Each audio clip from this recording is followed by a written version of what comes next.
Et bonjour, bienvenue à tous ou re-bienvenue sur les podcasts de Clean Sheet. Ça faisait un petit moment qu'on n'avait pas passé un instant ensemble depuis fin février. J'ai été plutôt pris par le travail, mais je suis revenu même par la grande porte, à la faveur d'un article oublié datant de l'année dernière qui a refait surface ces derniers jours au sujet de Javier Ribalta. Mais le positif, c'est qu'on est un peu plus nombreux dans l'aventure et que vous allez être un peu plus nombreux, j'espère, à profiter de ce podcast. Aujourd'hui, on part au Portugal, destination manifestement à la mode un peu partout en Europe en ce moment. Et on va parler d'un club dont on ne parle pas beaucoup et pourtant il s'y passe des choses plutôt intéressantes. C'est le club d'Estoril. Et j'ai la chance d'avoir avec moi deux spécialistes du championnat portugais que sont Mathieu Monteiro et Alexandre Carvalho. Bonjour les gars, comment ça va? Bonjour à tous les auditeurs. Bonjour, merci à toi de cette invitation. Écoute, ça va, il fait chaud, il fait beau, donc ça ne peut que aller. Top. Bonjour, Et toi bonjour, Mathieu? bonjour à tous. Voilà, merci beaucoup pour cette invitation. En espérant de passer une heure et demie de qualité avec vous. Bah écoute, j'en doute pas. Est-ce que vous pouvez vous présenter un peu tous les deux? Alors je vais vous introduire, ça va être plus simple. Mathieu, toi tu es le référent du SC Braga sur la twittosphère franco-lusitanienne. Tu as créé la page Zone SC Braga. Tu es chroniqueur pour le média franco-portugais Golaço TV. Et tu es également analyste vidéo pour le Franconville FC. Est-ce que j'ai bien tout résumé? Est-ce que j'ai oublié des choses? Non, tu n'as rien oublié. Bon, le côté analyse vidéo à Franconville, ça a été un peu moins le cas cette saison pour des raisons professionnelles, mais sinon sur tout le reste, j'ai eu la chance de pouvoir depuis 3 ans participer à ce média Golasso avec le fondateur ici présent. Donc, mais sinon le reste, la présentation est exacte. Ok, et pourquoi cette passion pour Braga? T'es originaire, enfin la famille est originaire de là-bas ou? C'est ça, c'est plusieurs choses, mais dont voilà, ma mère qui est née au Portugal, enfin, mes parents sont nés au Portugal et ma mère est née dans le nord du Portugal, là où elle est à peu près la région de Braga, et pour plusieurs choses ensuite, à la fin des années 2010, à la fin des années 2000, début des années 2010, une passion qui s'est créée grâce aux résultats et à l'avènement encore plus grand de ce magnifique club, et donc voilà, c'est comme ça que cette passion s'est créée de mon côté. L'éternel quatrième du championnat portugais, on espère que ça changera à l'avenir, surtout si les gros continuent à se faire piller. Mais un bien beau club qu'on a eu le plaisir de traiter sur Clean Sheet aussi. Et du coup, Alexandre, toi, tu es fondateur de ce média, Golasso TV. Est-ce que tu peux nous le présenter et nous expliquer un peu ce que tu y fais? Oui, bien sûr, donc Golasso, c'est un média qui parle dans l'ensemble du football portugais. Du coup, il y a des podcasts, des lives plutôt chaque semaine en direct où on retrace la journée qui s'est passée le week-end. On fait aussi des podcasts sur les différents joueurs à suivre, les jeunes joueurs à suivre, sur les talents de demain. On fait aussi des podcasts sur tout ce qui est tactique, sur la qualité d'un entraîneur. On a aussi, pendant le Covid, retracé le fameux Euro 2000. On s'est remémoré un peu ce douloureux souvenir. Donc voilà, on parle vraiment du foot portugais dans tout son ensemble. On essaye d'être le plus complet possible, tout en gardant aussi cet aspect analyse qui nous tient à cœur. Donc voilà, cette année, ça a été un peu compliqué. On avait un studio qui malheureusement nous a lâchés, ou plutôt on a pu eu la capacité de rejoindre ce studio. Donc on a été un peu une année de transition, mais on espère revenir en force la saison prochaine, car nos auditeurs, d'après ce que j'ai compris, on les manque un peu. Donc voilà, donc j'espère que l'année prochaine on pourra relancer la machine, mais c'est vraiment 3 ans de très bonne expérience avec des gens de grande qualité. Ok, donc plutôt format à écouter. C'est vrai que moi je connaissais surtout Trivela, hein, j'allais dire un peu comme tout le monde, qui est, je pense, le média écrit de référence sur le football portugais en France. Mais donc grâce à toi, en t'invitant sur les conseils d'Amaury Gonçalves, que je remercie et que je salue d'ailleurs. J'ai fait la connaissance de Golasso TV. J'irai checker un peu ton travail. J'avoue que je connaissais pas, et donc c'est bien que tu puisses en parler et le présenter à ceux qui, comme moi, ne le connaissaient pas. Mhm. Aujourd'hui, alors on va pas s'intéresser à Braga, malheureusement, Mathieu, mais on en parlera un peu plus tard. Je voulais qu'on s'intéresse à un club un peu qui fait pas mal parler de lui, alors pas encore beaucoup en France, mais je pense un peu au Portugal quand même. C'est le club d'Estoril. Alors, je ne vais pas faire l'affront de prononcer le nom exact et vous me corrigerez sur les accents et vous ferez ça mieux que moi. Mais c'est un club intéressant. Alors moi, je le dis, je ne sais pas si c'est votre cas, mais j'ai une tendresse particulière pour le club de Wolverhampton. Alors je sais tout ce que ça peut recouvrir, mais c'est vrai qu'il y a beaucoup de joueurs portugais qui transitent par Wolverhampton et il y en a deux qui sont arrivés cette année, qui sont Totti Gomes, le défenseur, et Chiquinho, l'ailier droit. Et les deux viennent d'Estoril et du coup, ça a éveillé un peu ma curiosité. J'ai voulu un peu regarder ce qui s'y passait et en fait, on se rend compte qu'il y a pas mal de choses. Pour dresser le portrait rapidement, Estoril donc fait partie de la grande banlieue de Lisbonne, donc sur la côte ouest du pays. C'est une ville qu'on connaît dans l'imaginaire collectif essentiellement pour son tournoi de tennis et anciennement le Grand Prix de Formule 1. Et aujourd'hui, c'est vraiment une station balnéaire très huppée et très prisée, on va dire, de la bourgeoisie portugaise. Le club date de 1939. Honnêtement, il n'a pas une histoire incroyable, hein. C'est un club qui a beaucoup végété entre la première, deuxième jusqu'à la quatrième division, même dans les années 90.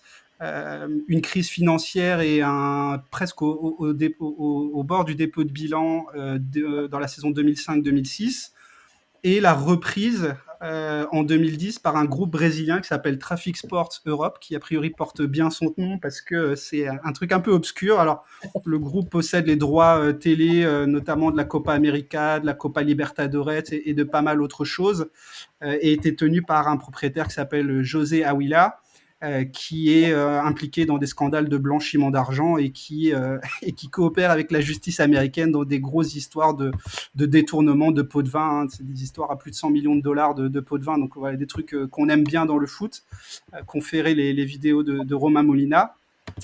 2019, le club est racheté par un fonds nord-américain spécialisé dans l'investissement dans le sport, qui détient des clubs comme Beveren, Augsbourg, Adalcorcón en Espagne et d'autres franchises dans les sports américains. Et c'est une société qui est spécialisée alors dans l'investissement dans le sport, les droits médias, la technologie, l'e-sport, la data, les paris, etc. Bon. Encore un truc qui peut sembler potentiellement encore un peu louche, on verra ce que vous en pensez. Est-ce que vous pouvez nous raconter l'un ou l'autre justement ce rachat et qu'est-ce que là depuis 2019, qu'est-ce que ça a impliqué pour le club d'Estoril?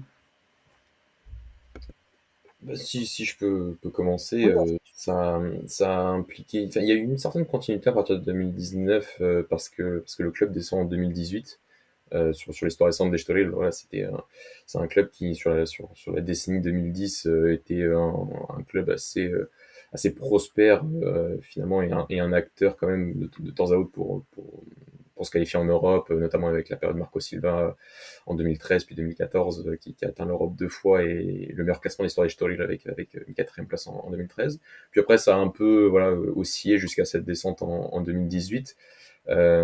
Qui était un peu surprenante parce qu'il y avait quand même des joueurs de qualité et, euh, et un bon entraîneur à l'époque était Ipuliara.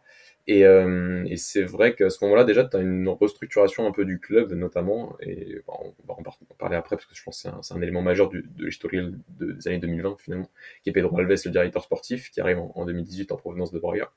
Donc déjà, à partir de 2018, on a finalement une nouvelle tête en termes de direction sportive, une vraie figure qui avait déjà un peu commencé à essayer voilà, de repartir sur des nouvelles bases du côté Estoril. Donc voilà, c'est généralement ce genre finalement de club quand même important au Portugal, enfin, en termes structurels, lorsqu'il descend un peu en D2, enfin, Estoril n'est pas remonté aussi vite que ça parce qu'ils ont mis 3 ans à remonter, mais ça a été un club qui s'est restructuré, un peu à l'image de Rio Ave par exemple, qui a essayé d'essayer de voir un peu plus sur le long terme en prenant Luis Frère comme entraîneur l'année dernière. Donc ce genre de petites choses, quand ce genre de club assez solide finalement on descend un peu de manière prématurée, arrive voilà, à trouver cette personnalité-là, et ça a été Pedro Alves du côté des Estoril, et depuis, donc, à partir déjà de 2018, on a un sentiment d'un club qui se restructure et qui est ambitieux et qui veut remonter le plus vite possible en première division.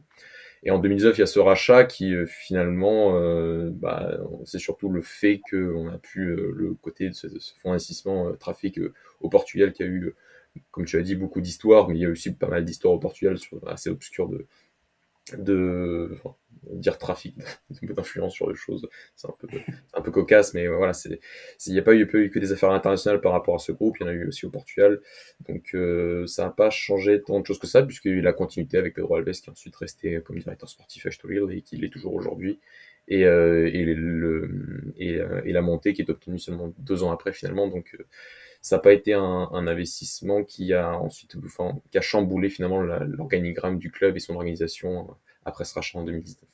Mais c'est Oui, et excuse-moi, je te coupe, mais la stratégie, moi, de ce que j'en ai compris, la stratégie suite au rachat, c'était de se baser sur la technologie, la data, pour développer un maximum de jeunes.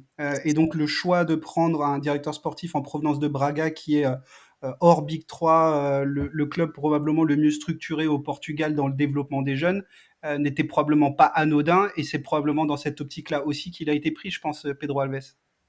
Oui, il a été pris aussi parce que ça reste quand même au Portugal quand même une problématique majeure qui est de valoriser ses actifs. Et quand je parle Mhm. d'actifs, je parle de joueurs. Et donc le côté data, et je suis honnête avec toi, je peux pas te dire si je peux pas te dire s'ils sont vraiment à la pointe à ce niveau-là. Et si on peut parler d'un Brentford portugais par exemple, je pense pas. Mais on peut en tout cas parler d'un club qui, comme finalement beaucoup au Portugal, se base sur. Ils le font mieux, je pense que c'est certain, mais il y a quand même cette stratégie qui est même au-delà à Braga et même vis-à-vis un peu des trois grands quand tu vois le départ de Fabio Vieira aujourd'hui, qui est ce côté finalement de valorisation des actifs, valorisation des jeunes joueurs notamment pour pouvoir faire évoluer son club et Storil est un exemple à ce niveau-là dans la valorisation et ensuite dans la vente par la suite de ces actifs. Et le fait aussi que MSP Sports Capital, donc qui est donc le nouveau propriétaire depuis 2019, soit spécialisé aussi dans le foncier sportif, est-ce que ça laisse sous-entendre qu'il y aura des investissements infrastructurels dans le club? Parce que c'est un tout petit stade. Alors il est mignon, mais c'est vrai que c'est un tout petit stade. Le centre d'entraînement, j'avoue que je n'ai pas vu. Est-ce qu'il y a des projets aussi dans ce sens-là? bah, pour moi, déjà, il y a, entre les deux directions, il y avait deux projets sportifs totalement différents. Trafic, comme vous l'avez dit, c'était vraiment du trafic de joueurs brésiliens, où c'était essentiellement les agents qui ramenaient des joueurs, où du coup, Pedro Alves devait un peu regrouper tout ça et faire du mieux possible. Mais c'est vrai que j'ai l'impression, et même avec tous les podcasts qu'il a pu faire ces derniers temps, qui n'étaient pas vraiment, comment dire, très très joyeux dans ce projet-là au début. Et du coup, son talent permet d'être exploité maintenant avec les nouveaux dirigeants. Du coup, voilà, c'est vrai qu'avec Trafic, c'était vraiment beaucoup de trafic ou avec des agents qui plaçaient leurs joueurs, des agents brésiliens qui mettaient les joueurs là et qui leur disaient bah, vous inquiétez pas, dans 2 ans, vous allez signer dans un gros club. Estoril, c'est juste comme ça pour vous faire une place en Europe. Alors que pas du tout, c'est pas comme ça que ça se passe. Et là, j'ai l'impression qu'avec ce modèle, ces nouveaux dirigeants, Estoril travaille mieux, c'est-à-dire qu'il y a une plus grosse capacité de scouting et on va moins chercher des Brésiliens, on va plus chercher des jeunes talents au Portugal et dans cette région, Dieu sait qui est que bon, Cascais c'est à côté de Lisbonne, c'est à 20 km de Lisbonne. Du coup, il y a vraiment du talent dans cette région-là. Et pour répondre à ta question, je sais pas s'il y aura de nouveaux investissements, mais en tout cas, Estoril est obligé comment dire, de faire un peu du trading de joueurs, car son modèle économique lui permet pas de subvenir juste avec des résultats, quoi. Enfin, si on regarde le stade, par exemple, puis même si on regarde la ville, Cascais, c'est un peu le Monaco du Portugal, où il y a très peu de spectateurs, il fait beau tout le temps, sur 12 mois, il va faire 11 mois très chaud. Du coup, les gens ne s'intéressent pas vraiment au football dans cette région-là, donc il y a très peu de spectateurs. Il y a très peu donc, de ventes de billets. Les ventes de billets, par exemple, d'ailleurs, Pedro Alves l'expliquait dans un podcast que les ventes de billets servaient juste à limite à payer les pompiers qui venaient au stade, donc ça ne servait même pas pour payer les restes des joueurs. Du coup, voilà, le Estoril est obligé du coup de vendre des joueurs, mais ils sont obligés, pour faire face à ça, ils sont obligés d'avoir des résultats sportifs, car il n'y a aucun club au monde qui vend des joueurs au prix fort en finançant dernier ou en descendant en Ligue 2. Du coup, voilà, je pense que là, pour moi, cette nouvelle direction, ça travaille beaucoup mieux qu'auparavant. Il y a un vrai projet, il y a une recherche de joueurs, de scouting, et on le voit du coup avec cette montée l'année dernière et ce maintien très rapide cette année. Ouais, et il y a pas, est-ce que finalement, est-ce que Estoril peut devenir ce club un peu, tu parlais de Monaco, moi j'ai fait, j'étais à Lisbonne il y a quelques années, j'ai fait une demi-journée à Cascais et effectivement c'est magnifique. Est-ce Mhm. que finalement ça peut pas devenir l'espèce de, je sais pas si la comparaison est bonne, mais l'espèce de Monaco du championnat portugais, c'est-à-dire le club où les bourgeois, les bobos, les ce que tu veux de Lisbonne vont en fait voir des matchs parce que ça fait un peu plus, je sais pas, tendance que d'aller voir Benfica ou le Sporting. Est-ce que finalement il y a quand même un potentiel de développement, il y a un vivier de joueurs manifestement puisque grâce à Lisbonne, mais est-ce qu'il y a aussi un vivier de spectateurs potentiels si le club continue à bien fonctionner? Pour moi, non. Mathieu y répondra après. Pour moi, non, parce qu'il y a à Lisbonne, il y a déjà, tu as déjà Sporting, Benfica, t'as bon, la Bessade qui est descendue, mais bon, c'est pas le vrai club, c'est Belenenses. T'as Casapia qui vient de monter. T'as tellement de clubs en fait que les gens n'ont pas forcément envie d'aller jusqu'à Cascais pour voir Estoril. Donc même on a vu un peu quand ils étaient en Europa League, ça ne ramenait pas non plus d'énormes foules. Je pense que voilà, ça restera toujours un peu le Monaco du Portugal où il fait très bon, la ville est chère, c'est super bien d'habiter là-bas et on a peut-être autre chose à faire que d'aller au stade. Donc voilà, c'est Ça dommage. restera le plafond de verre du coup du club a priori Pour moi, oui, ouais. sur la durée. Ouais. Pour moi, oui. Je sais pas Mathieu ce que tu en penses, mais pour moi, ça restera toujours un peu ce petit club un peu écarté de la capitale où il fait bon vivre et c'est tout. Oui, c'est vrai que surtout à Lisbonne, c'est plus compliqué à Lisbonne de se développer aujourd'hui quand tu as deux mastodontes que sont bien sûr Benfica et le Sporting dans la région, mais en termes de formation, hein, c'est eux qui siphonnent un peu tout. Si tu prends par exemple le club de Lisbonne qui vient de monter, le Casapi, et c'est un club qui avait, je crois, si je me souviens bien, 321 supporters de moyenne cette saison en deuxième division. Ouais. C'est dire, c'est un club qui travaille pourtant très très bien. C'est un club qui est monté. C'est le premier club de Ruben Amorim qu'on entend souvent parler.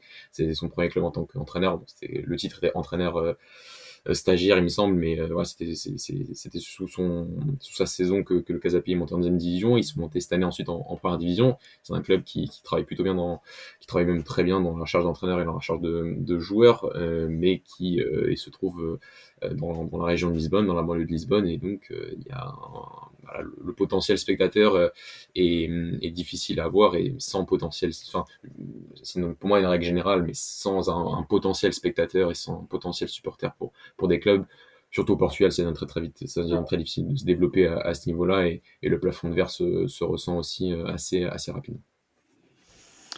Ok, bon, je sais pas s'il faut être optimiste, pessimiste. L'avenir nous dira aussi un peu, est-ce que le succès sportif en fait réussira à faire peut-être pas exploser, mais à faire monter un peu ce plafond de verre. On verra.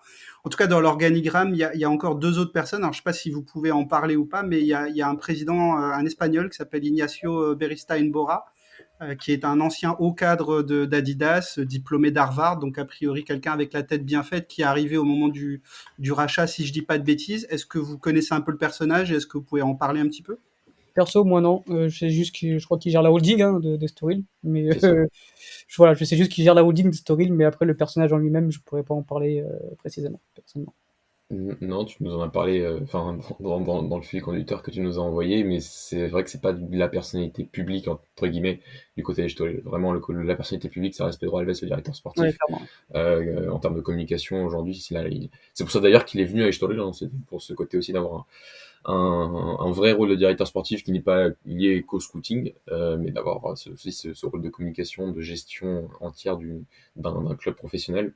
Et, c'est la personne, le président, lui, a été, c'est le responsable, c'est celui qui fait la liaison finalement entre les actionnaires et le Ok. club en lui-même. Mais c'est pas la personnalité phare en termes de sportif, loin de là. Ce qui est peut-être plutôt rassurant aussi, c'est-à-dire qu'il y a Bien quelqu'un sûr. qui s'occupe de la gestion et il y a quelqu'un qui est dédié vraiment aux sportifs et qui est compétent sur le domaine, tu vois, là où ça fait que 2-3 jours là que je parle beaucoup de l'OM, mais c'est là où un Jacques-Henri Hérault, finalement, tu vois, n'avait peut-être pas le bon rôle au sein de l'Olympique de Marseille. Maintenant qu'il est remplacé par Longoria, enfin, quand il a été remplacé par Longoria, ça s'est mieux passé. Il y a un deuxième personnage au cœur de l'organigramme que moi je ne connais pas, et peut-être que vous le connaissez, c'est le directeur technique Vasco Varao. Est-ce que, pareil, est-ce que vous le connaissez? Est-ce qu'on peut en parler un petit peu ou pas? pour moi, c'est vraiment juste le team manager de l'équipe.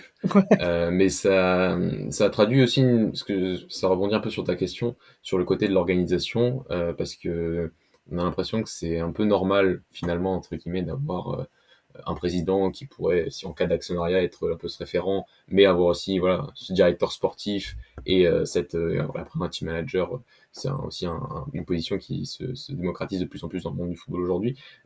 Cette organisation qui semble et un entraîneur, cette organisation qui semble assez basique finalement en Europe aujourd'hui, il n'est pas du tout au Portugal.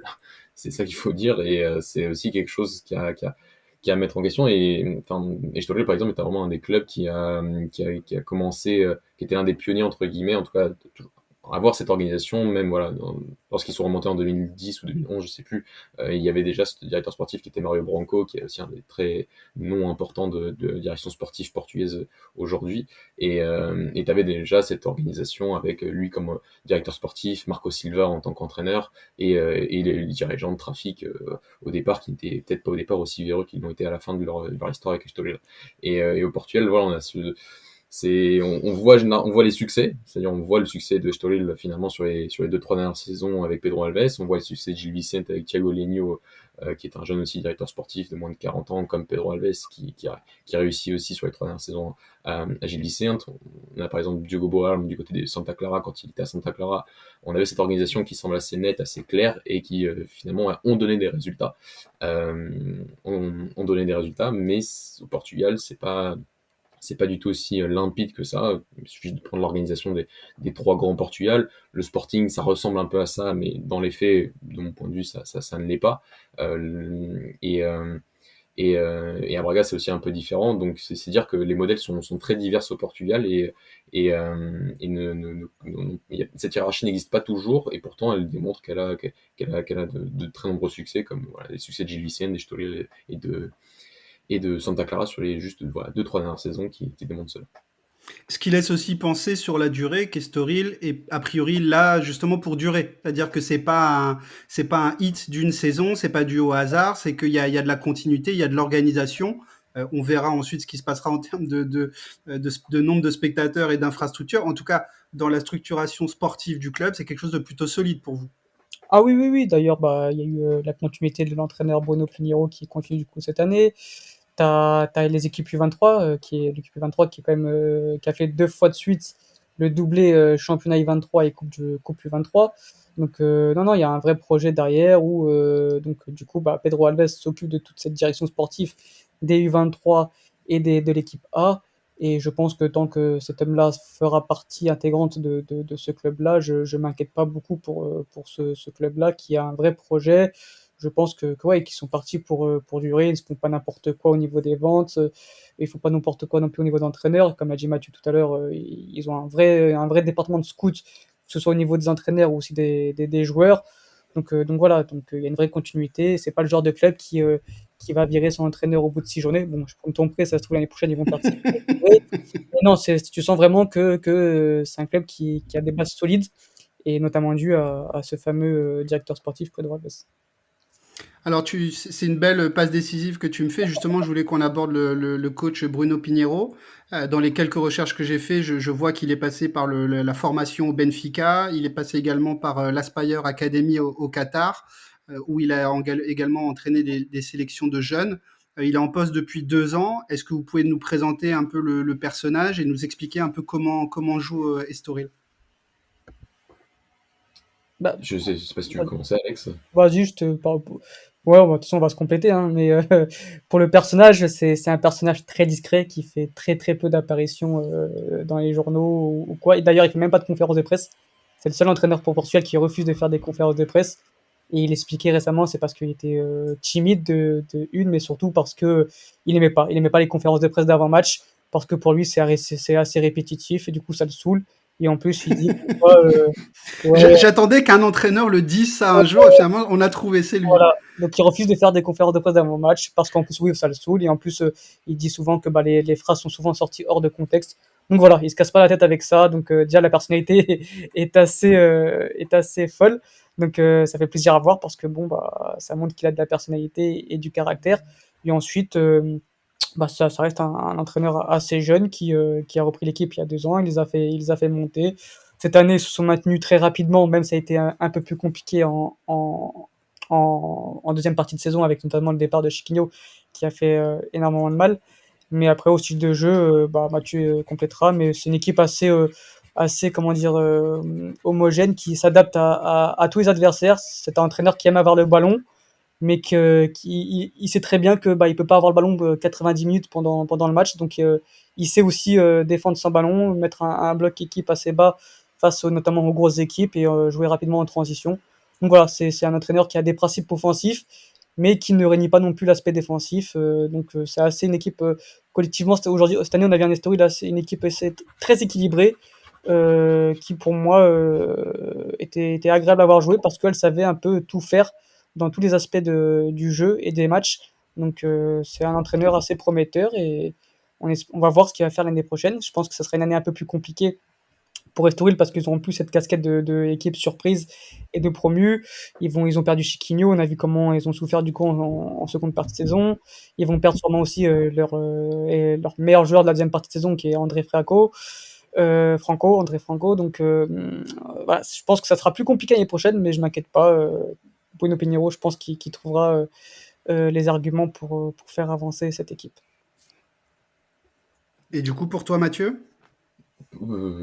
Alex a fait un très très bon résumé. Ce que je peux peut-être rajouter, c'est surtout ce côté que peut-être la plus grande difficulté de Pedro Alves depuis qu'il est à Estoril, donc depuis 2018, donc depuis 4 ans aujourd'hui qu'il a été nommé, ça a été de trouver Bruno Pinheiro et de trouver cet entraîneur. Il a, je pense, pas mal de fois, enfin, durant cette période où maintenant devait choisir le coach, a eu cette difficulté de trouver le bon coach entre le coach joueur qui va privilégier cette possession du ballon, ce côté équipe courageuse qui va essayer de ressortir proprement, qui va essayer de maîtriser le rythme du match par le ballon, et donc qu'il a trouvé finalement avec Bruno Pinheiro, mais qu'il a essayé au tout départ avec Luis Frère, notamment, qui est un entraîneur aussi prometteur, qui est entraîné chez Rio aujourd'hui, et sa première expérience professionnelle de Luis Frère, c'était à Estoril et ça a duré 6 mois parce que voilà, c'était pas forcément pour le style de jeu que ça n'a pas fonctionné, mais avant Luis Frère, il pensait prendre notamment Pepa, qui est l'actuel entraîneur du Vitória Sport Club, donc le club de Guimarães, qui est un entraîneur quand même qui est différent en termes d'idées de jeu, qui est un entraîneur qui est là plus pour la compétitivité de ses équipes, qui n'hésite pas parfois à les faire plus défendre qu'attaquer, donc parce que il a, je pense, encore eu un peu de mal finalement à trouver quelle était la direction qu'il voulait amener à son club en termes d'idées de jeu et de philosophie de jeu. Et il l'a trouvé à peu près en 2020 par Bruno Pinheiro, qui, comme tu as dit, vient de l'Aspire Academy, donc qui est vraiment un énorme centre de formation d'entraîneurs, si j'ai envie de dire. Il y a quand même d'excellents entraîneurs qui sont passés par là ces dernières saisons. On parle de Miguel André Beaucoup d'Espagnols. Fernandez, beaucoup d'Espagnols, mais aussi beaucoup de Portugais. Il y a aussi l'ancien entraîneur de l'Académica Coimbra, José Carlos Pereira, qui est passé par là. Donc c'est vraiment je pense que ça mériterait pas mal de papier ce qui se passe à l'Aspire Academy ces dernières années sur cette côté formation d'entraîneur et toutes ces idées qui émergent dans cette académie. Et lui arrive finalement au Portugal clairement en termes d'inconnu, hein, mais on sent que voilà, Pedro Alves à partir de 2020 essaie de trouver un profil d'entraîneur plus qu'un nom, et ça lui a quand même très bien fonctionné. Et ensuite ça évolue dans ce sens aussi avec tous les autres entraîneurs de sa formation, avec Spy du 23, donc avec Vasco Dacoste qui est l'entraîneur des 23, qui est parti il y a quelques jours aujourd'hui, mais qui pendant 2 saisons a fait un travail monumental en U23, et qui avait aussi cette même philosophie de jeu de possession, vraiment de valorisation du ballon et des phases de construction. Et même si on descend un peu même en équipe U19, qui a été une équipe un peu phénomène en U19 cette saison, il faut le dire, qui a fini 5e du championnat, donc derrière les 4 grands centres de formation au Portugal aujourd'hui, Estoril a une équipe qui a aussi privilégié ce jeu avec ballon, avec son entraîneur Blessing Lomeano et un autre nom d'ailleurs, parce que c'est assez spécifique, ils ont 2 coachs, c'est assez drôle. Et l'autre nom, j'ai oublié, désolé, faudrait que je le retrouve, mais voilà, cette idée maintenant qui était transversale de ce côté d'avoir des équipes maintenant qui privilégient vraiment le jeu offensif, le jeu avec ballon, et ça a quand même très très très bien réussi à ce club sur ces 2 dernières saisons, pas que sur cette saison, sur ces 2 dernières saisons, avec la montée d'abord l'année dernière de l'équipe première, le maintien cette saison qui a été obtenu quand même très rapidement. Il y a eu une petite déception parce que c'est vrai qu'en fait ils ont commencé tellement fort et on se disait qu'ils allaient peut-être jouer l'Europe et qu'ils allaient peut-être même titiller Braga à un moment en début de saison, parce que c'est vrai que Braga a très mal commencé sa saison. Mais finalement, un maintien obtenu au bout de 30 journées ou de 28 journées, je sais plus exactement, c'est quand même une belle performance, une très belle performance pour un promu. Et après, si on prend doubler encore Coupe Championnat des U23, cette 5e place en U19 montre quand même un club qui qui cette saison a valorisé un peu tout son travail de ces dernières années qui a été de très bonne facture. Il y a beaucoup de choses intéressantes dans ce que vous avez dit tous les deux. La Spire Academy, alors peut-être que ça fera l'objet d'un article ou d'un podcast sur Clean Sheet, j'en sais rien. En tout cas, la façon dont je vois ce truc-là, j'ai l'impression que c'est un think tank du football mondial où il y a beaucoup de gens de passage qui viennent se former ou se post-former et qui ensuite partent dans les meilleures académies ou en tout cas des clubs qui aiment se structurer et qui aiment se structurer autour du jeu.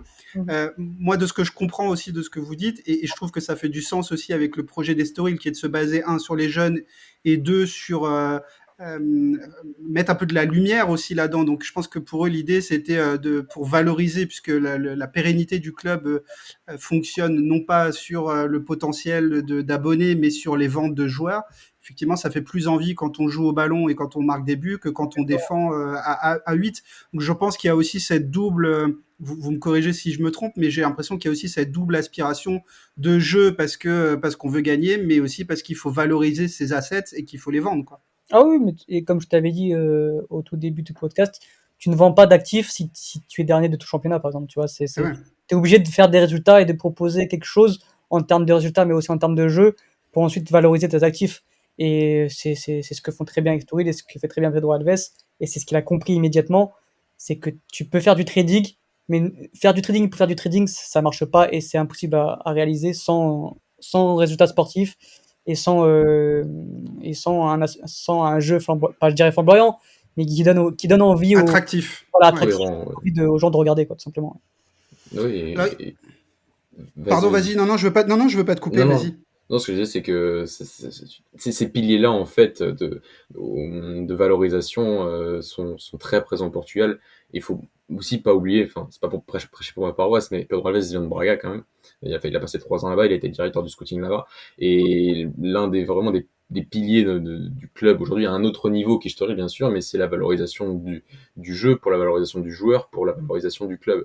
Et en fait, voilà, c'est qu'on peut pas valoriser on peut valoriser le joueur s'il est très fort, il va se valoriser limite tout seul. J'ai presque envie de dire que Chiquinho s'est valorisé tout seul. Il a joué que 6 mois avec l'équipe première d'Estoril, hein, donc on connaissait déjà le potentiel du garçon, on savait qu'il allait exploser, que Estoril joue bien ou pas bien en début de saison, et il est parti très tôt finalement. Par contre, il y a d'autres joueurs qui ont vraiment été valorisés par cette idée du jeu et cette capacité à produire de très bonnes choses collectivement, et notamment l'un des transferts, je pense, vraiment emblématique de ce club, c'est celui de Miguel Crespo à Fenerbahçe la saison dernière, qui est vendu pas pour une énorme somme, 1,5 million, mais vraiment c'est le genre de joueur qui a été récupéré en équipe de Braga alors qu'il jouait à peine, et qui a été valorisé pour une belle somme pour le club, grâce vraiment à cette idée de jeu qui vraiment été valorisée par le 4-3-3 de Bruno Pinheiro en D2 l'année dernière. Donc, et ça, ces choses-là, en fait, on les voit à Braga à un autre niveau, parce que t'as l'Europe, parce que t'as ce genre de choses, mais finalement, c'est toujours ça, c'est ce côté généralement, les équipes qui jouent très bien, même Gilles Vicente cette saison, va vendre Samuel Lino à 6,5 millions à Atlético Madrid, d'après ce qu'on a entendu, et voilà, à peu près ce genre à peu près à ce niveau-là. Donc voilà, c'est quelque chose qu'on appelle du trading, finalement, qui laisse un peu le terme un peu péjoratif, mais au Portugal, en fait, on est obligé de faire comme ça. Il n'y a pas de recette, comme on l'a dit en début d'émission, il n'y a pas de recette de billetterie, il n'y a pas de recette de merchandising. Les propriétaires qui achètent les sociétés anonymes ne sont pas forcément là pour injecter du cash, mais généralement pour récupérer ce que peut ce qu'est le Portugal en termes de visibilité pour vendre des joueurs, et ça, je pense que ça a été prouvé sur les dernières années et encore aujourd'hui de manière assez flagrante, et donc il n'y a que ce côté finalement pour avoir plus que le résultat, parfois c'est de valoriser le jeu pour valoriser ses joueurs, ensuite les vendre à l'étranger de préférence. Je suis tout à fait d'accord avec ce que tu dis. Je vais juste nuancer, à mon sens, quelque chose qui est le mot trading qu'on entend beaucoup. Pour moi, il y a deux formes de trading. Il y a le trading un peu comme peut faire Lille, et il y a le trading à la Manchester City. Je m'explique. Manchester City rachète des clubs un peu partout. Ils vont continuer d'ailleurs, a priori, avec Palerme en Italie. City, le groupe City achète des joueurs, ou Manchester City achète des joueurs, les place dans ces clubs-là, les valorise et les revend pour pouvoir derrière signer des Erling Haaland, etc. On l'a vu, là, ils ont vendu pour 12 millions un gardien irlandais très talentueux qui n'a jamais porté le maillot de Manchester City. Ils l'ont pris en Irlande pour moins d'1 million, ils le revendent 12. Ça, pour moi, c'est du trading, c'est-à-dire que le joueur ne va pas porter une seule fois le maillot. Dans le cas de Chiquinho, si je dis pas de bêtises, il le récupère en sortie de centre de formation au Sporting.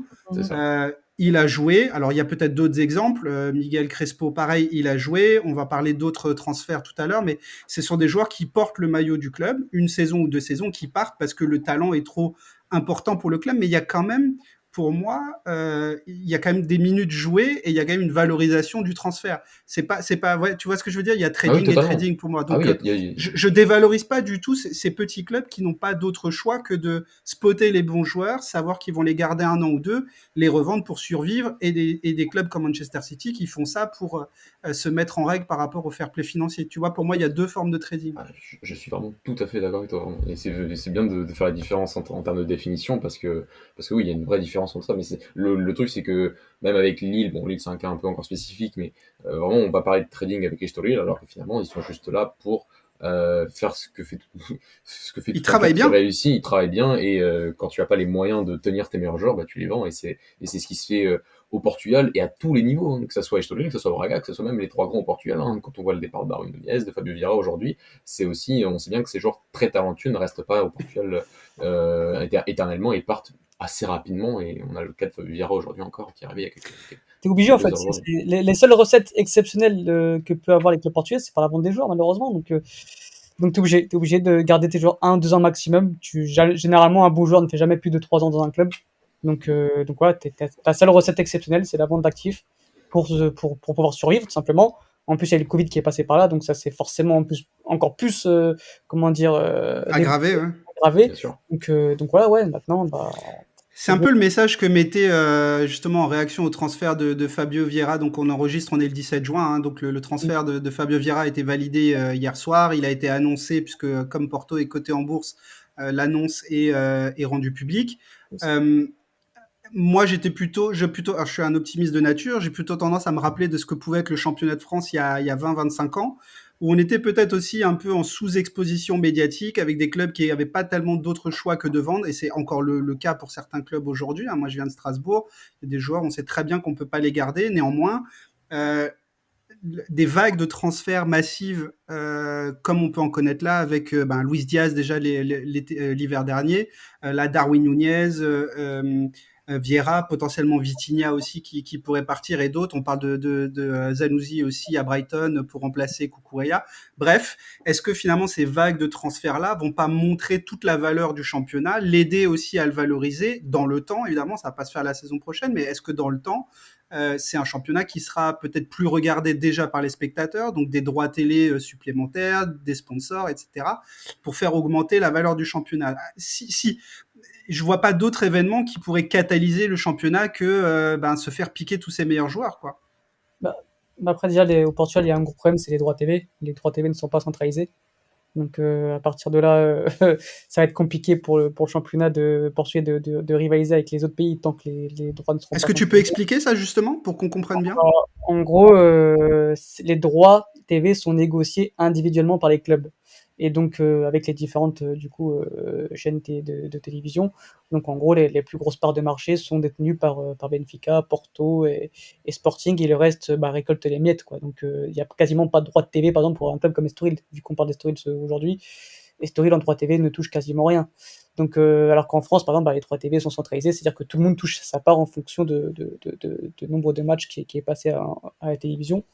Donc, à partir de là, où les trois gros prennent la plus grosse part du gâteau, ça va être compliqué pour les autres de survivre. Donc, cette façon de vendre ses actifs, on est obligé de passer par là.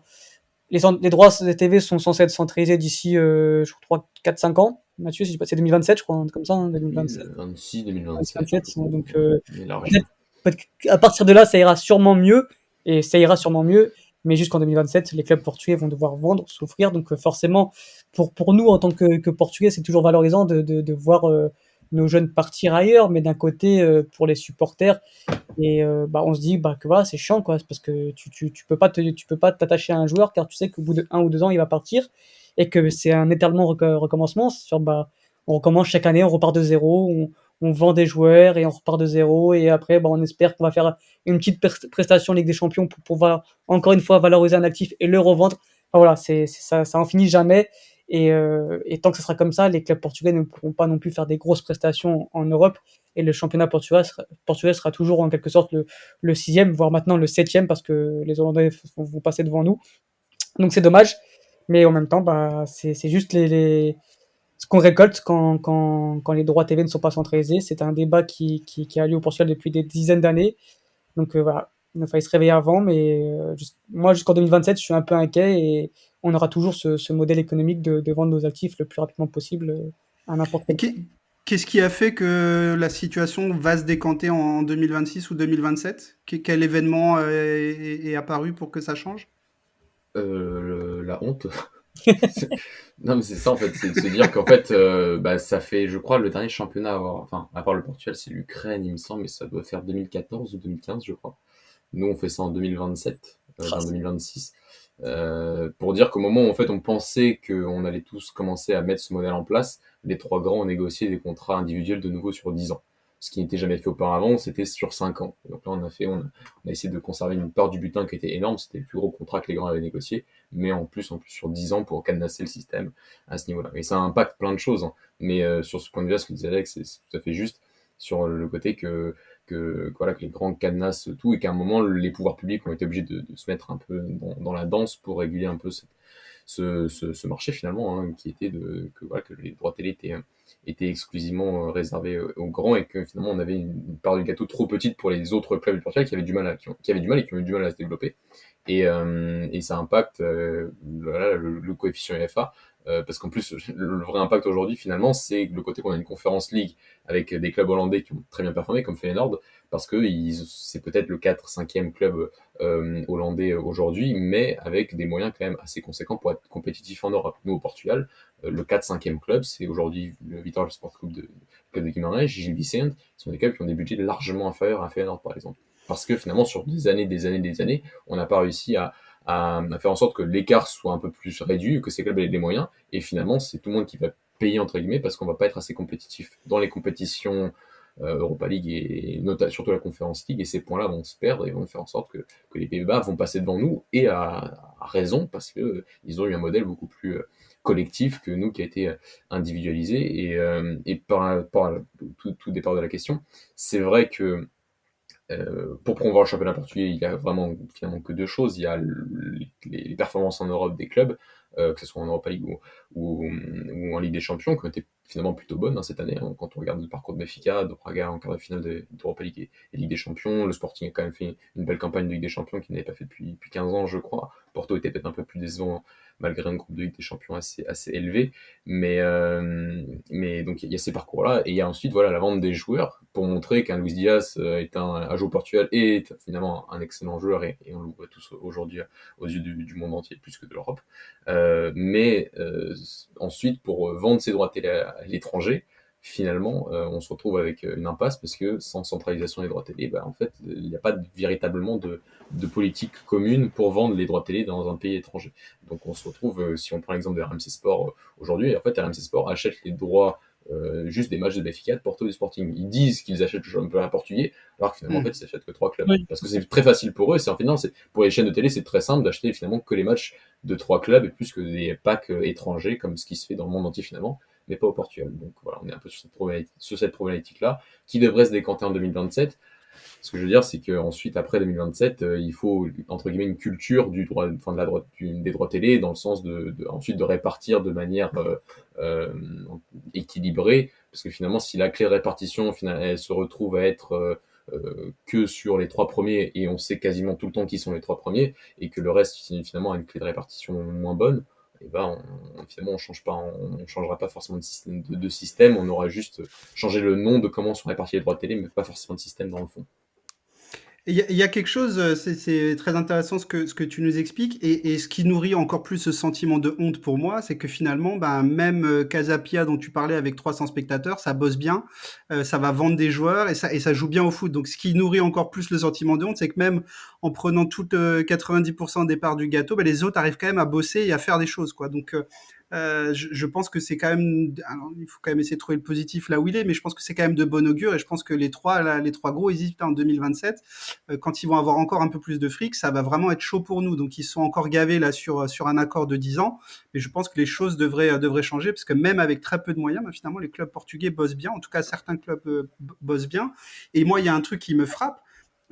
Tu vois, là, on est en pleine période de transfert. Alors, les joueurs qui sont très forts dans des championnats mineurs, enfin mineurs, je ne veux pas être désobligeant, mais dans des championnats qui ne font pas partie du Big 5, il y a toujours cette espèce d'inconnu quand ils vont arriver dans des top clubs. Je prends Luis Diaz, honnêtement, je ne pensais pas voir le joueur que je vois à Liverpool aujourd'hui. Je suis bluffé. Je pensais pas que ça allait être un aussi beau succès. Là où je me rappelle, d'il y a encore quelques années, je me souviens de l'époque où Alexandro et Danilo sont partis de Porto pour aller dans des gros clubs. Il y en a un qui a explosé, l'autre pas du tout. Ce que je veux dire par là, c'est qu'il y avait une espèce de variable où tu savais pas en fait si un très bon joueur du championnat portugais comme un très bon joueur du championnat néerlandais va s'adapter dans des gros clubs. Et j'ai l'impression que les joueurs qui viennent du Portugal aujourd'hui, il n'y a plus de questions à se poser. J'ai l'impression que ça marche tout le temps parce que les joueurs portugais sont bien formés, techniquement, tactiquement, mentalement. Là où, tu vois, je sais pas, un Ryan Gravenberch, perso, je suis pas tout à fait convaincu que ça soit le transfert de l'année au Bayern. Tu vois, là où Ouais. potentiellement un Lincoln ou d'autres joueurs qui vont venir du championnat portugais, même Fabio Vieira, Arsenal, bon, je suis pas objectif, je suis fan d'Arsenal, mais j'ai moins peur. Je sais pas si vous voyez ce que je veux dire. En fait, ça dépend le coach que tu as aussi pendant ta formation et aussi ce que tu as récolté en A. Pour l'exemple de Luis Diaz, Sergio Conceição est critiquable, mais Sergio Conceição prépare rapidement, enfin rapidement, pas rapidement, justement, il prend du temps à développer ses joueurs, mais quand ses joueurs partent, ils sont déjà prêts pour le très haut niveau, en fait. Tu vois, il est tellement Mmh. exigeant avec ses joueurs et qu'une fois que tu pars de Porto, généralement, tu es prêt pour jouer au-dessus. Alors que par exemple, un joueur en Félix, bah, tu vois, il galère un peu plus à l'Atlético Madrid parce Et que puis il a pas le bon coach, hein. il a pas le bon coach, mais il est passé voilà, par des Rui Vitoria, Bruno Lage qui était excellent, mais il est passé que 6 mois avec lui. Moi, je pense que ça dépend de ce que tu as eu dans ta formation et surtout de ce que tu as récolté en A. Darwin, voilà, on va voir ce que ça va donner à Liverpool. Je suis pas sûr qu'il perce immédiatement à Liverpool, par exemple, tu vois. Ça dépend aussi du contexte dans l'équipe où tu arrives. Ça dépend de plein de choses. Je sais pas. Oui, il y a des Portugais qui peuvent réussir immédiatement, mais on a plein de contre-exemples. Les Renato, les Gonzalo Guedes, les André Silva. On en a plein aussi de contre-exemples où des jeunes Portugais quittent le championnat et ensuite galèrent ailleurs parce ils sont pas atterris dans le bon contexte, ils ont pas eu les bons formateurs, etc.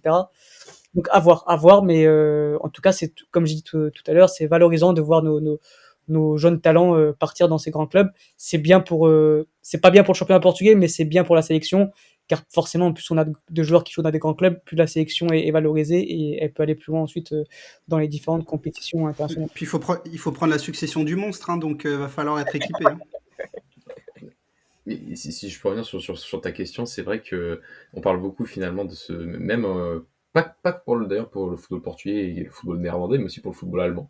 Il y a ce concept qui revient depuis quelques années assez souvent de Bundesliga tax, dans ce côté des joueurs qui finalement quittent la Bundesliga et qui vont surtout en première ligue et qui ensuite ont une perte de rendement en termes surtout de statistiques Complètement. De 12 à 15%. On parle notamment de Timo Werner qui est un des derniers exemples de Complètement. joueurs qui mettait à genoux la Bundesliga et qui est arrivé en première ligue et c'était beaucoup moins impactant. Et on se pose la question avec Haaland, bon, on se pose moins de questions avec Haaland quand même, mais voilà, c'est ce sujet qui revient. Et sur ce sujet d'ailleurs revient beaucoup avec donc les Eredivisie. Tu as parlé de Ryan Gravenberch, mais un exemple en France c'est Calvin Stengs par exemple entre la Z et Tout Nice à fait. qui a été vraiment l'une des grandes déceptions je pense de la Ligue 1 cette saison. Et ça revient même peut-être même un peu plus souvent voilà, aux Pays-Bas qu'au Portugal, où c'est vrai qu'on a des joueurs qui, lorsqu'ils quittent au Portugal, il y a peut-être un pourcentage, peut-être il faudrait faire des études, hein, j'ai pas de chiffres en tête, mais il y a le ressenti, c'est vrai, sur ces dernières saisons, et que il y a quand même un peu plus de succès que d'échecs. Et Alex évoquait tout à l'heure Renato, Guedes ou André Silva, c'est des joueurs qui sont partis très tôt et qui n'ont pas performé tout de suite, mais qui avec le temps finalement sont quand même réussi à montrer leur capacité. Bon, ils n'atteindront peut-être pas le potentiel qu'on leur imaginait quand ils avaient 19 ans, mais c'est des joueurs qui finalement, avec le temps, ont réussi un peu à tenir leur statut qu'ils pouvaient potentiellement avoir. on aurait peut-être espéré plus de choses s'ils avaient été un peu plus patients et s'il n'y avait pas eu la pression, notamment des agents, de Jorge Mendes et tout, pour les faire sortir très vite de leur contexte lorsqu'ils étaient jeunes. Pour finir sur cette digression, parce qu'effectivement, on s'est un peu éloigné des stories, mais on parle de foot Oui. portugais, et c'est tout aussi intéressant, et c'est un peu le but aussi du podcast. Là où il y a encore 10 ans, les entraîneurs à la mode partout en Europe, c'était les Espagnols. Aujourd'hui, j'ai l'impression que c'est les Portugais. Je crois pas qu'il y ait une nationalité plus représentée que les Portugais, au sein des entraîneurs dans tous les championnats. Il y en a eu beaucoup, il y en a beaucoup en Grèce.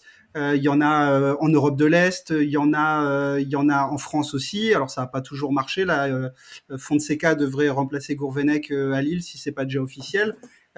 J'ai l'impression, moi je suis assez jaloux en tant que Français, je suis assez jaloux du potentiel culturel footballistique du Portugal, aussi bien au niveau des joueurs que des entraîneurs. On a vu aussi avec José Mourinho et la périodisation tactique et tout ce que ça a pu apporter et tout ce que ça a pu inspirer aux générations d'entraîneurs portugais, mais aussi européens et dans le monde. Moi, je suis très jaloux de ce que produit le Portugal en termes de réflexion et de formation de joueurs et d'entraîneurs. J'ai l'impression que c'est vraiment quelque chose qui est tout à fait en phase avec l'évolution du football. Et je ne sais pas s'il y a aujourd'hui une nation qui s'adapte mieux à tous les footballs que le Portugal. C'est une bonne question. C'est une bonne question, ça mériterait un podcast entier. Je la laisse en suspens. En tout cas, c'est une petite déclaration, bien. une petite déclaration d'amour au football portugais. Non, mais C'est tout à fait. la Vas-y, Alex. en fait, après, au Portugal, contrairement en France, tu as des vraies études de coaching, on va dire, tu vois. Alors qu'en France, j'ai l'impression qu'il n'y a pas vraiment de filière, ou plutôt Non, il de- faut être ancien joueur ou être copain voilà. avec quelqu'un, a priori. Au Portugal, il y a vraiment des Ou études fils de. spéciales pour Ou ça. fils d'eux, ouais. Voilà, au fils d'eux. Et vraiment, les Portugais sont vraiment très intéressés par tout ce qui est culture tactique. Et ça, c'est grâce à Mourinho. Ça, on va pas se le mentir, ça a été vraiment Mourinho le déclencheur de tous ces nouveaux coachs qui sont arrivés par la suite.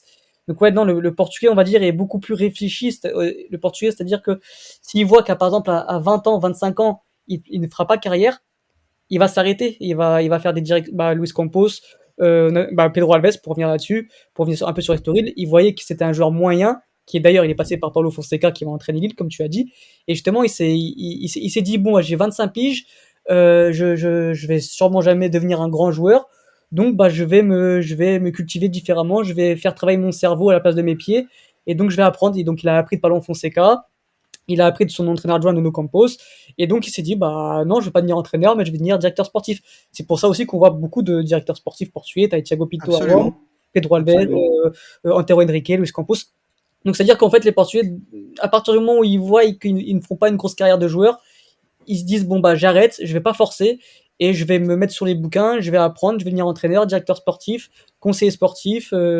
Et voilà, je pense que c'est surtout là la différence de Le mentalité foot entre. devient une matière. Le foot n'est pas qu'un jeu ou une ambition ou de l'argent, etc. C'est un vrai centre d'intérêt, une vraie culture. C'est pour ça que j'employais le mot culture, quoi.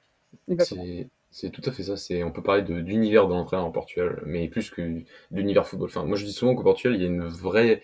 C'est peut-être l'un des pays où il y a en fait le plus d'écart entre la culture footballistique finalement des supporters en général, qui pour moi est très basse. Culture sportive au Portugal, des supporters qui sont beaucoup plus concentrés sur leur club que sur le football en lui-même, et les professionnels de ce jeu, que ce soit pour le côté entraîneur ou pour le côté directeur sportif, avec vraiment, comme l'a dit Alex, il y a des parcours universitaires, il y a cette émulation notamment liée à la périodisation tactique, comme tu le disais, qui est aussi quelque chose qui est lié à Mourinho, mais qui a vraiment été qui est vraiment quelque chose, une méthodologie d'entraînement fascinante et passionnante et qui a vraiment Et aussi tellement créé logique en plus. qui est Tellement tellement logique logique, en plus. voilà, qui a créé cette simulation, qui a vraiment créé cette émulation vis-à-vis des entraîneurs portugais, mais des Portugais qui s'intéressent au football en général. Et donc voilà, plus que les entraîneurs, on a aussi des directeurs sportifs qui sont de plus en plus reconnus, compétents. Enfin, on a parmi les meilleurs directeurs sportifs du monde avec en personne de Luis Campos. Il y en a un qui est aujourd'hui au PAOK Salonique et que je comprends pas trop pourquoi, mais qui est José Boto aussi, qui est vraiment aussi un esprit en termes de direction sportive autre. Et donc voilà, on a oui au Portugal cette, euh, cette émulation vis-à-vis de la profession autour du football qui est vraiment très valorisante pour notre pays.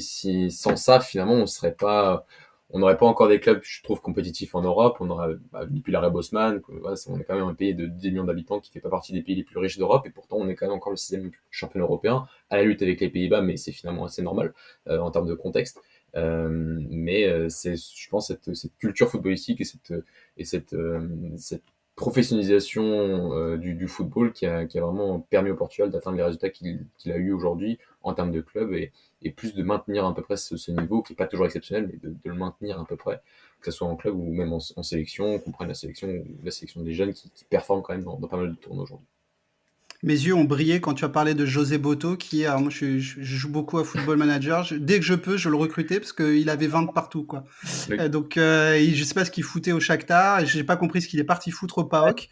Et tu vois finalement, là, c'est pas pour parler que de ça, mais l'article que j'ai écrit sur Ribalta, j'aurais pu l'écrire sur lui, j'aurais pu l'écrire sur plein d'autres. J'ai l'impression qu'en France, notamment, tu parlais de culture autour des directeurs techniques, directeurs sportifs et ça commence à arriver en France. Tu vois, on voit un Paul Mitchell à Monaco. Paul Mitchell, c'est quand même le mec qui a construit le succès sportif de Pochettino à Southampton et à Tottenham.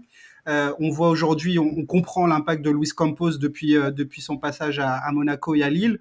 Je crois qu'on est en train de comprendre l'importance de ces directeurs sportifs, de ces éminences grises qui sont pas là juste pour faire plaisir à un agent ou pour trouver un joueur sur une cassette une fois par hasard, mais qui ont une réflexion par rapport au football. Et je trouve que ce sont des gens dont on parle vraiment quasiment pas, en tout cas dans la presse française. Il faut aller chercher dans la presse étrangère pour s'en rendre compte. En tout cas, pour conclure cette large digression et cette large parenthèse, on a l'impression quand même que le Portugal reste cette corne d'abondance aussi bien en joueurs qu'en éminence grise sur les bancs ou dans les bureaux.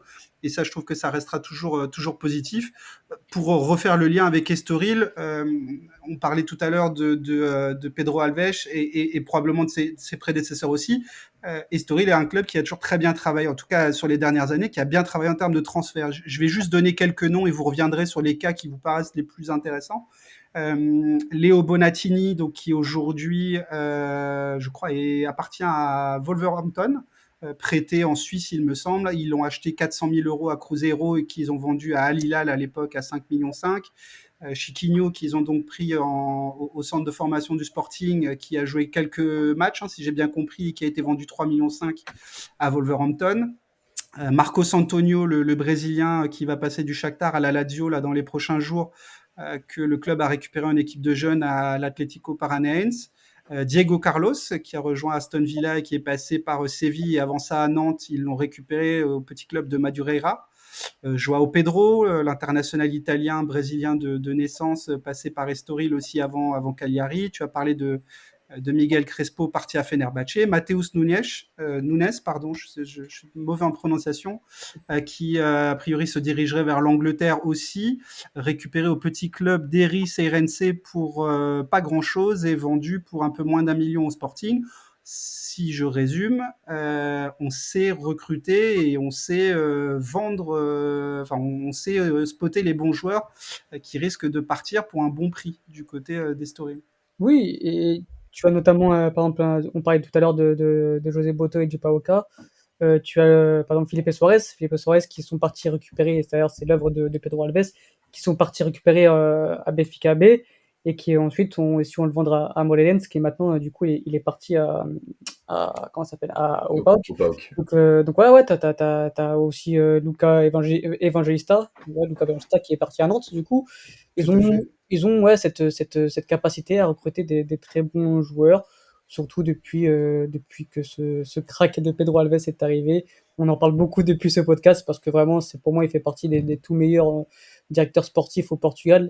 Et s'il est un peu méconnu, c'est juste parce qu'il est à Estoril, et que je pense d'ici quelques mois, quelques années, il sera dans un très grand club parce qu'il a vraiment cette vision foot que tous les spectateurs du football aiment, ou voilà, pour lui un directeur sportif, ce n'est pas seulement recruter des joueurs, mais c'est aussi de toute cette logistique sportive de organisation, de mettre à disposition tous les moyens pour que les joueurs soient bien, comme un peu on peut voir Luis Campos comme il a pu faire avec Lille, en mettant des espèces de cabanes, etc. Et voilà, et pour lui comment dire, le club ne doit pas recruter un entraîneur en fonction de son identité, mais des joueurs qui marchent dans l'identité du club, quoi. C'est-à-dire que tu peux mettre n'importe quel entraîneur, le club continuera à fonctionner parce qu'ils ont une identité et en recrutant ces joueurs en fonction de cette identité et des entraîneurs en fonction de cette identité aussi, bah, le club fonctionnera. Et à partir du moment où tu as compris ça, bah, c'est que tu as le cerveau bien formé et que tu peux aller très très loin. Et pour moi, ouais, voilà, donc tous ces joueurs recrutés, c'est parce qu'ils ont une philosophie, ils ont un projet, et bah, il y a rien qui va au-dessus de ça. Et José Boto l'explique aussi très bien, comme il expliquait avec le Shakhtar, qu'ils recrutaient des joueurs en fonction de leur philosophie, et ensuite ils allaient chercher des entraîneurs qui pouvaient ensuite entrer dans ce projet-là. Et voilà, c'est-à-dire qu'ils vont pas recruter un entraîneur qui joue en bloc bas et alors que leur philosophie, ils ont acheté des joueurs en jouant dans des espaces réduits, etc. Donc, moi, je pense que voilà, c'est Pedro Alves, c'est vraiment l'homme de ce club-là. Et le jour où il partira, un peu comme quand Ruben Amorim partira du Sporting, j'ai hâte de voir ce qui va se passer ensuite parce que j'ai l'impression que sans cet homme-là, ça sera très compliqué pour le club. Mathieu, tu peux en parler plus que moi parce qu'il est passé pour ton club. Mais pour moi, c'est vraiment l'élément majeur des stories.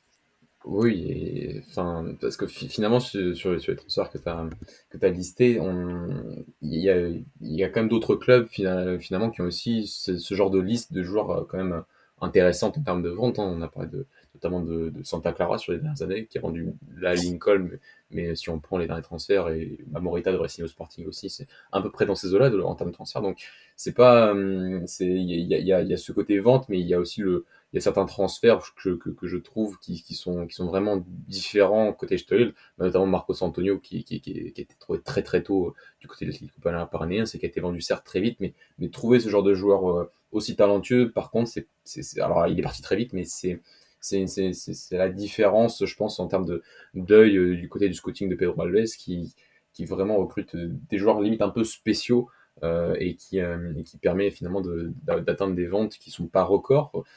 C'est à peu près, enfin, 1,5 million juste pour Miguel Crespo par exemple, c'est déjà une très très belle vente pour un club qui a été finalement acheté que pour 6 millions d'euros en 2019 par la nouvelle holding. Donc c'est des montants quand même très importants. Mais oui, Pedro Alves, d'ailleurs c'est pour ça qu'il est parti à Estoril, hein. C'est parce qu'on lui donnait ce côté direction sportive, et la direction sportive, ce n'est pas que le scouting. Alors il est très fort dans ça, mais c'est ce côté comme le disait très bien Alex, de se rapprocher un peu de cette vision de Campos, par exemple, qui dit souvent qu'il est un spécialiste pour trouver des spécialistes. Donc il n'y a pas que des spécialistes du scouting. Il y a des spécialistes du scouting, mais des spécialistes de la nutrition, des spécialistes de la préparation physique, des spécialistes de la psychologie, des spécialistes dans plein de domaines. Et c'est ce qui rend finalement le métier de directeur sportif aussi passionnant et aussi intéressant. Et cette position qu'il n'avait pas forcément à Braga, voilà, l'organigramme du club est quand même encore très présidentialiste. Alors il fonctionne très bien, ça on ne dit pas le contraire. Mais sinon, après, là, il n'y a qu'une autre personnalité qui est le directeur du scouting. Pedro Alves avait envie de plus, et c'est Stollel qui lui a donné ça à l'époque. Mais voilà, moi je milite beaucoup pour qu'il revienne, mais ça n'a pas l'air d'être dans les plans du club sur ces dernières années, sur ces derniers mois.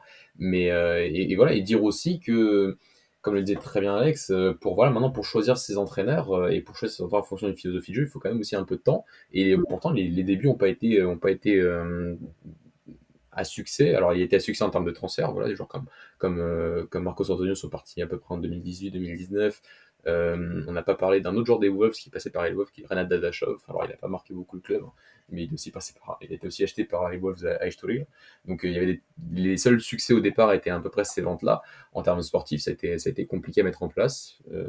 Les transferts lui ont, entre guillemets, fait gagner du temps. Et ce temps-là a permis de créer une vraie structure et un club qui marche de manière très, très verticale en termes de philosophie de jeu, avec notamment l'équipe première, de l'équipe U23 et de l'équipe même U19, qui ont voilà, cette philosophie de jeu assez bien ancrée pour pouvoir atteindre aujourd'hui ces résultats qui sont extrêmement positifs à tous les niveaux, que ce soit en termes sportifs ou financiers. Et eu égard à la situation un peu jet set, huppée de Cascais et d'Estoril, est-ce qu'on voit traîner Jorge Mendes un peu plus souvent au club parce que vu que ça bosse bien, que ça développe bien des jeunes, et on va parler un tout petit peu de formation après, mais est-ce qu'aujourd'hui, est-ce que Estoril devient une zone de chasse pour Mendes qui est le maître pour placer les meilleurs joueurs portugais un peu partout en Europe et notamment à Wolverhampton. Moi, j'ai pas d'écho là-dessus. Enfin, j'ai pas de, je Mm, pense pas, je le vois pas non, traîner, je le vois pas faire des magouilles avec Estoril. Non, Euh, non, sans parler de magouille, mais en plus non, le mais lieu est cool, il pourrait y être souvent, quoi. non, j'ai pas de, non, j'ai pas, on n'a pas, j'ai pas d'avis, enfin, j'ai pas d'infos là-dessus. Donc, je crois pas. Je bah, crois pas qu'il traîne au côté. non, Après, il doit avoir forcément son nez un peu partout, donc forcément, je pense qu'il gratte quelques commissions à droite à gauche. ouais, Story, il a plus une vision, j'ai envie de dire, un peu normale du métier, enfin, de sa position qu'il a avec Wolverhampton, hein. Il a pris trois joueurs d'Estoril et les a amenés à Wolverhampton. Mais il était plus dans ce côté, voilà, que ce joueur-là était compétent, était performant, et pouvait apporter quelque chose au club qu'il dirige, entre guillemets. Plus que, voilà, il y a pas tant de joueurs qui sont passés par le cercle de la Gestifoot et qui ont été placés à Estoril. Sur les dernières années, ça n'a pas marché comme ça. Ok, moi j'ai pas d'a priori spécialement négatif pour George Mendes. Alors évidemment, il y a du bon, il y a du mauvais, mais je trouve que dans ce qu'il fait, il y a quand même beaucoup de bon aussi. Donc voilà, mais je n'efface pas tout ce que le personnage peut recouvrir. Euh, on a abordé un tout petit peu le terme de la formation. Je voudrais aussi donner quelques noms. Vous me corrigez si je me trompe, parce que je me suis basé sur ce que me dit Transfermarkt, donc il y a peut-être des erreurs. Moi, j'ai noté que Danilo Pereira, donc qui joue aujourd'hui au PSG, a été formé ou en tout cas en partie à Estoril, Domingos Duarte qui joue à Grenade, Thiago Thomas qui est prêté par le Sporting à Stuttgart, je ne sais pas s'il va y rester d'ailleurs. Et récemment Totti Gomez, hein, qui est donc ce défenseur gaucher qui est passé après quelques matchs seulement acheté par Wolverhampton, prêté la saison passée au club satellite à Lausanne pour se développer, et qui est revenu au mercato hivernal et qui a été prolongé jusqu'en 2027, je crois, il a donné satisfaction. Est-ce que vous pouvez parler un peu de la formation? Vous avez commencé à aborder un peu le thème aussi tout à l'heure. Est-ce qu'il y a une figure proéminente de la formation à Estoril? Est-ce qu'il y a une philosophie particulière? Qu'est-ce qu'on peut dire là-dessus? Bah, je sais comment dire, c'est un club qui là se repose beaucoup sur ses U23, du sens où ils ont pas d'équipe B, du coup leur U23 c'est vraiment considéré comme une équipe B. C'est-à-dire, c'est pour ça qu'ils ont d'ailleurs fait le doublé 2 ans de suite, parce que vraiment ils ont des vrais talents dans cette équipe B, dans cette équipe U23. Après, ils ont des joueurs comme je pense à Afonso Valent qui va pas tarder à monter en A et qui risque qui est un très bon joueur.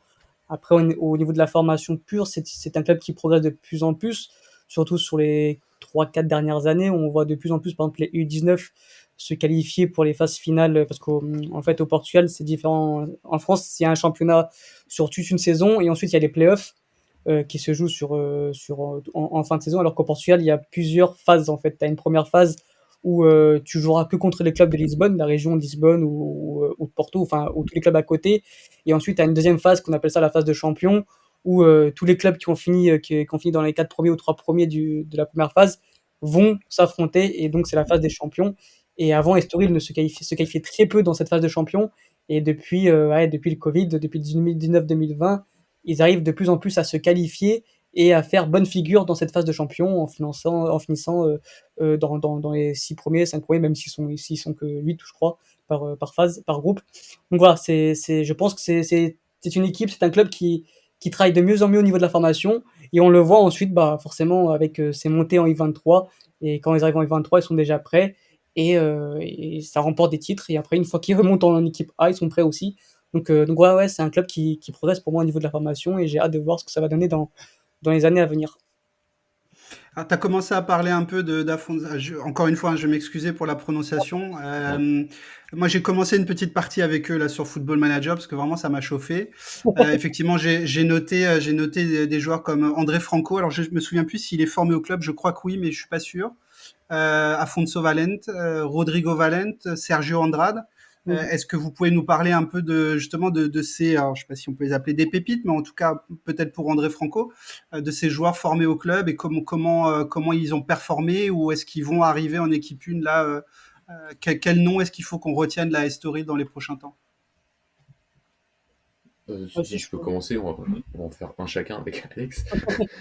Mais bah, sur André Franco, il est pas formé à Asheville, il est arrivé en U23, mais il a été formé au Sporting. Ça traduit aussi un peu ce focus aussi au niveau de la formation aujourd'hui, du côté des Stolil qui fait aussi beaucoup de postes de formation. Et les U23, bah, finalement, c'est aussi performante parce qu'ils vont aussi récupérer des joueurs qui sortent des centres de formation et qui ne sont pas forcément conservés. Et, on a 2 cas, donc avec André Franco et Chiquinho du côté de Stolé, qui sont allés récupérer en fin de centre de formation du Sporting.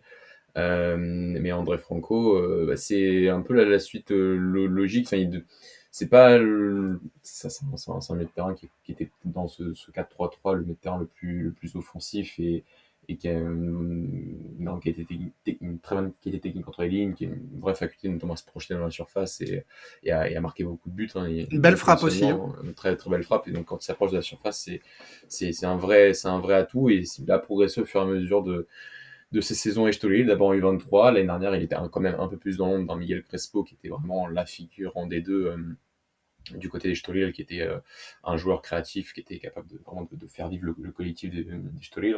Mais avec son départ, il a réussi à s'émanciper et à avoir ce rôle, en plus en première division tout de suite, qui démontre voilà, la continuité de la progression du garçon. Donc ouais, il fait partie vraiment vraiment des tout meilleurs joueurs de la saison au Portugal, peut-être même hors top 4, l'un des 2-3 meilleurs avec Samuelino et Lincoln, si on fait un classement. Donc oui, sa continuité à Estoril cette saison est quand même bien mise en cause. Donc oui, il fait partie Là, il est lui, par contre, au sein d'Estoril, voilà, il est déjà un autre niveau. Et il est peut-être le meilleur joueur du club. Donc oui, c'est un joueur qui a de l'avenir, peut-être pas au Portugal, mais en tout cas à l'étranger, je pense. Ok, et pour toi, Alex? Bah, moi, j'ai 2 joueurs vraiment que j'adore, c'est Bernardo Vital, le défenseur central qui a joué assez souvent, en équipe A cette année, qui je pense va vraiment s'imposer l'année prochaine. C'est un défenseur assez moderne, qui est dans l'anticipation, qui a une très bonne relance, qui se jette très peu, qui est rapide, qui est intelligent. Donc c'était vraiment mon coup de cœur déjà l'année dernière en championnat U23, et cette année il a un peu joué, il a montré un peu tout son talent. Et ensuite, Afonso Valente qui déjà l'année dernière a été élu, non, c'était Chiquinho qui a été élu meilleur joueur du 23, mais qui pour moi, Afonso Valente était déjà le meilleur joueur du championnat U23. Je m'attendais pas à qu'il fasse encore une saison entière dans le championnat U23. Il a fait une saison entière encore à très haut niveau, et c'est en partie grâce à lui qu'ils font le doublé, parce que c'est vraiment l'élément moteur de cette équipe. C'est le milieu de terrain moderne qui est capable de jouer sous pression, qui est à l'aise techniquement, qui se projette, qui a très peu de déchets. Et voilà, enfin, je ne sais. Pour moi, déjà, cette année, il avait le niveau de jouer régulièrement en Liga B-Win. Ça n'a pas été le cas, donc je pense que ça se fera cette année, j'espère, parce qu'il a le talent pour. Mais si je devais ressortir 2 joueurs, c'est Bernardo Vital et Afonso Valente. Ok, bon, moi je les ai notés aussi, moi de mon côté, ils sont plutôt bien notés et plutôt bien recommandés par le staff sur Football Manager, donc je vais garder ces noms en tête. Euh, je m'étais noté plein de questions en fait, mais on a fait pas mal de digressions qui ont répondu, et j'ai trouvé notre échange hyper intéressant, à la fois sur le club d'Estoril que je ne connaissais pas bien et que je pense enfin certains de nos auditeurs ne connaissent pas non plus. Donc merci pour avoir vraiment bien décrit comment fonctionne ce club, et a priori je pense que ça vaut vraiment le coup de s'y intéresser. Est-ce qu'il y a des choses dont on n'a pas parlé que vous vouliez potentiellement rajouter avant de conclure? Moi, de mon côté, non. Tout est bon, tout est clean, tout est propre. Non, sur Estoril ou sur le podcast en général? Ouais, sur Estoril ou sur le podcast en général. Est-ce que tu veux qu'on fasse encore une petite demi-heure sur Braga? C'est ça que tu veux me demander? Ouais, Non? non, une demi-heure c'est long, et les Braga, j'en parle beaucoup déjà. Non, Donc ça me fait, je plaisante. Je ça me fait, plaisante. ça me fait du bien de parler d'autres clubs. Non, mais il y a un autre club aussi, voilà, au Portugal, qui est Gil Vicente, et qui a Oui, bien été, sûr. voilà, qui a même obtenu un meilleur classement que Stolul cette saison. Faut le dire, hein. Donc, mais voilà, c'est un club aussi qui a extrêmement bien travaillé sur ces dernières années, qui a un parcours assez atypique, voilà, dû à sa remontée administrative, dû à notamment certains événements qui ont été quand même presque traumatisants pour le club, avec le décès de Dito, qui était le directeur technique, donc de Victor Oliveira, qui était l'ancien entraîneur du club et qui est décédé quelques mois après son départ. Donc c'est un club qui a réussi à rebondir de fort belle manière grâce à ce duo qui fera encore parler au Portugal, je pense, hein, qui est Thiago Lenho, donc le directeur sportif de 36 ans, et Ricardo Soares, l'entraîneur, qui a démontré toutes ses capacités, toutes ses facultés de très très bon entraîneur cette saison. Et ça a permis au club de faire une saison vraiment historique en termes de résultats, en termes de jeu, en termes de valorisation des joueurs, en termes de résultats. Il y a quand même des victoires sur la pelouse de Benfica, il y a un match nul sur la pelouse de Benfica, sur la pelouse de Braga, il y a un match nul face au champion Porto à 10 contre 11 durant tout le match, hein, parce que Vitor Carvalho prend un rouge au bout de 3 minutes. Donc il y a eu vraiment un club qui a fait une saison absolument fantastique. Maintenant, c'est vrai qu'en termes de solidité du club en lui-même, si on veut faire un peu de retour par rapport à Estoril, bah, on a un club qui financièrement, qui infrastructurel, au niveau des infrastructures, pardon, ce genre de choses est encore peut-être un peu moins solide qu'Estoril, et que voilà, plus la Coupe d'Europe qui ne réussit généralement pas aux autres clubs portugais hors top 4, voilà, des clubs comme le Vitor, pour Guimarães ça arrive un peu moins, mais on l'avait avec Santa Clara, avec Rio Ave, avec Arouca, et on pourra peut-être avec Gil des clubs qui font une saison incroyable, qui se qualifient pour les playoffs en Europe, qui se qualifient pas forcément après pour la compétition européenne et qui après font une saison absolument pourrie, voire descendent en D2, ça arrive très régulièrement. C'est un peu ma crainte que j'ai pour Gil Vicente, mais en tout cas, juste cette saison 2021-2022 est un cas d'étude en termes de gestion en termes de direction sportive, en termes de coaching pour un club de cette taille-là qui reste un club quand même d'une petite taille au Portugal. Bon, écoute, intéressant. Ça veut probablement dire qu'on se recroisera, j'espère, pour continuer à parler de foot portugais. En tout cas, moi, franchement, je me suis régalé. J'ai appris beaucoup, beaucoup de choses sur le foot portugais en lui-même, évidemment, et sur Estoril aussi. Je vous remercie à tous les deux pour ce podcast hyper riche et hyper intéressant. Je sais que vous avez des obligations tous les deux. On va conclure. On va conclure. Je voulais vous demander, voilà, quelles sont votre actualités brûlantes là pour la suite ou à la rentrée. Voilà, quels sont vos projets et qu'est-ce qu'on peut potentiellement vous souhaiter de bon. Bah, revenir avec Golasso, donc que relancer Golasso qui a été mis un peu en stand-by depuis un an, et revenir, recommencer nos podcasts, reprendre du plaisir à parler foot portugais tous ensemble et continuer à grandir parce que bah, le projet est quand même assez jeune, il n'a que 3 ans. Continuer à progresser avec nos auditeurs, avec tous ceux qui nous suivent, et on espère, on espère continuer, enfin relancer la machine et continuer et durer et continuer sur la durée, et voilà. Et donc on espère, bah, pour toi aussi du coup, que tes podcasts continuent, et on a pris un bon moment. Franchement, c'était super, et j'espère que ça t'a plu et qu'on continuera à faire d'autres podcasts en parlant de ce qui nous passionne, c'est-à-dire le foot portugais. Avec grand plaisir. Et de ton côté, Mathieu? Non, bah, on va essayer de se retrouver de plus en plus du côté de Golasso. Certains articles qui sont parus aussi. On a un site internet aussi pour écrire de temps à autre. Donc voilà, en termes d'actu, voilà, le site de Golasso, pas mal de Twitter aussi, pour essayer de partager certaines choses autour du football portugais. Et puis voilà, c'est pas mal Ok. déjà. Eh ben, c'est pas mal déjà. Bah écoutez les gars, moi je vous remercie encore une fois pour cette émission.